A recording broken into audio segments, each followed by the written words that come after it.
So here are the most common hotkeys that I use in Premiere Pro every single day on a regular basis to speed up my process. The first thing to know is that all of these hotkeys are 100% customizable. So if you come up to the Edit tab, come all the way down to Keyboard Shortcuts, or you can hit Ctrl-Alt-K if you're on Windows. So it'll pull up in a keyboard shortcuts like this, and as you can see, they have the keyboard laid out, which is already set up. Now you can come in here and change each one of them that you want. You can even search for them. So if you're not sure where something is, you can always search for it and find it very easily.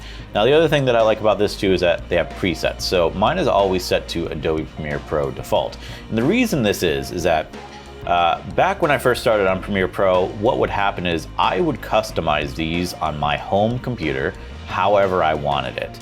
And then I would go to school and they would be completely different. I would have no idea what the hotkeys actually were, and it actually slowed down my edit. So I tend to keep it at Premiere Pro default. That way when I go from computer to computer, it's always the same.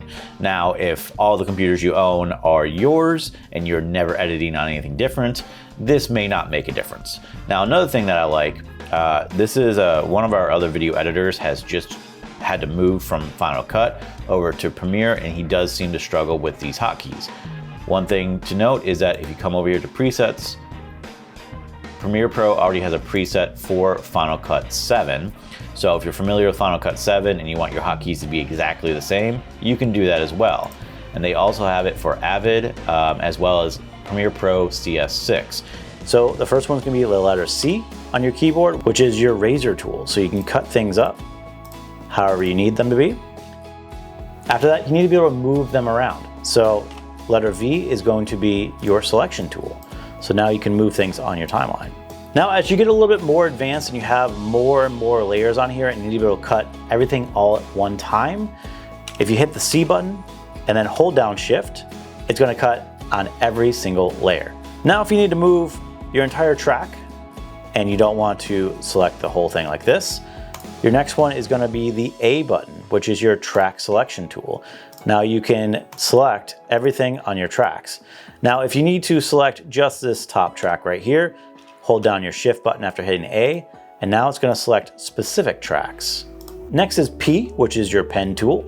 Now with your pen tool, you can do things like a mask or creating a shape layer in general.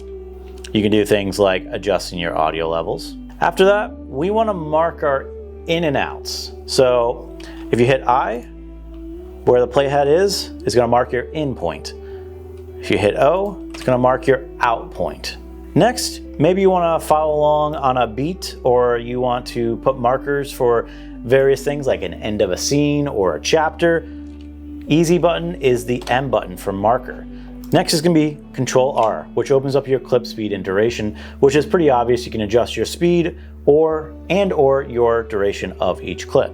Now I use this one a lot for B-roll actually, so you can slow it down and do some slow motion if you're shooting in high frame rates, or if you just need to reverse the speed of a clip, which I use a lot as well.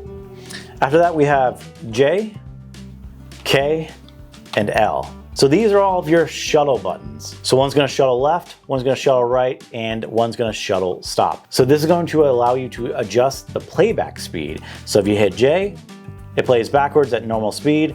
If you hit L, it plays forward at normal speed. If you hit it again, it plays at double speed. And of course, if you hit K, it stops it altogether. Some next ones are pretty obvious, but they're very useful. So if you select your item and hit Ctrl C, that copies. If you move your playhead, Ctrl V, that pastes. So copy and paste, very useful. Another one that you can use as well is if you hold down the Alt or Option button and your selection tool, you can actually copy on the layer pretty easily. And then finally, arguably the most important one that I use on a regular basis, an autosave is a great thing to use. I stopped using it because it interrupted my flow. So I forced myself to get into the habit of regularly controlling S, Control S, Control S, Control S. And this will automatically save my project so I don't lose anything when it accidentally crashes or my computer has an issue or whatever else happens. Because we all know it happens, it just does. So Control S, Control S, Control S, save your project. Having to click on everything, right click, go into the menus, it really eats up a lot of time, especially if you're editing a lot of videos all at once and you're trying to get it done at the most efficient amount of time because you're on a time crunch or you have to charge a client. Using these hotkeys is killer. It makes the job so much easier and actually a lot more enjoyable. So hopefully this was helpful for you. If it was, hit that like button. If you want to see more, check out some of these videos or hit the subscribe button.